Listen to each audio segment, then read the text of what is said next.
What makes us vulnerable to anxiety? Some of us aren't anxious because of trauma. We're anxious because we're good, like Bob. He was the perfect kid. Everyone admired him. But inside, his mind was already a battlefield. Bob was intelligent, disciplined, and well-behaved. He loved studying, always prepared, always ahead, always responsible. Teachers praised him. Church members admired him. His family felt proud. No one could see what was building inside him, not even Bob. Inside, he was fighting battles no one could see. From a young age, intrusive thoughts invaded his mind. What if something bad happens? What if I miss something? What if this is my fault? They didn't feel like normal worries.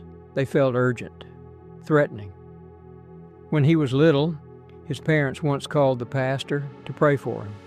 He calmed down and everyone thought it had passed. At school, Bob didn't just want good grades. Everyone praised his discipline.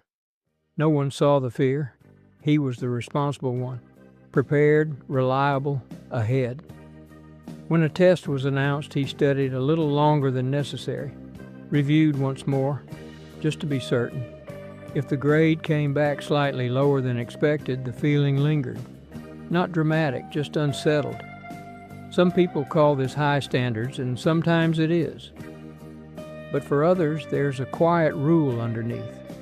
If I prepare perfectly, nothing will go wrong. So it doesn't feel like ambition. It feels like relief, and the world rewarded him for it. That's why he never questioned it, until he realized discipline and fear can look identical from the outside, but only one of them lets you rest. At home, he watched patterns that seemed normal. His grandmother insisted on repeated hand washing. His father checked the oven and door multiple times. At first, it seemed harmless. Later, Bob began doing the same. He absorbed a silent lesson. You must prevent bad things from happening. If you don't check, something terrible could occur. Whether inherited or learned OCD, obsessive-compulsive disorder found fertile ground in that environment. Responsibility slowly turned into hyper-responsibility, and hyper-responsibility fuels anxiety. Bob loved Christ. He was a good Christian. He followed rules carefully. He studied Scripture deeply.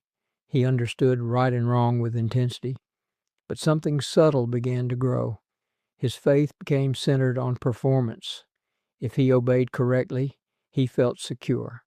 If he prayed enough, he felt protected. If he understood theology better than others, he felt safe.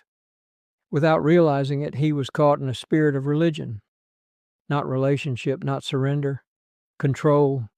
His OCD found comfort in rules. Religion gave structure.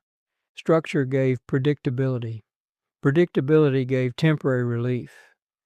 Bob also felt subtle satisfaction in doing things right. When others were careless, he felt grateful he understood better. But when your identity is built on being right, strong, disciplined, you cannot afford to fail. And OCD does not tolerate uncertainty. So he pushed harder, studied more, served more, prayed more. He was busy in ministry, but he was restless inside. Bob wasn't weak. He was vulnerable because OCD trained his brain to fear uncertainty. Hyper-responsibility convinced him everything depended on him.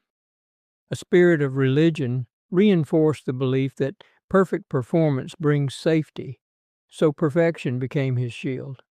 But shields are heavy, and eventually they crack. One day, something happened that he could not control, something no preparation could prevent. And when his system failed, he realized something painful. He had built his security on control, not trust. That's where our next episode begins, because understanding what makes us vulnerable is the first step toward healing.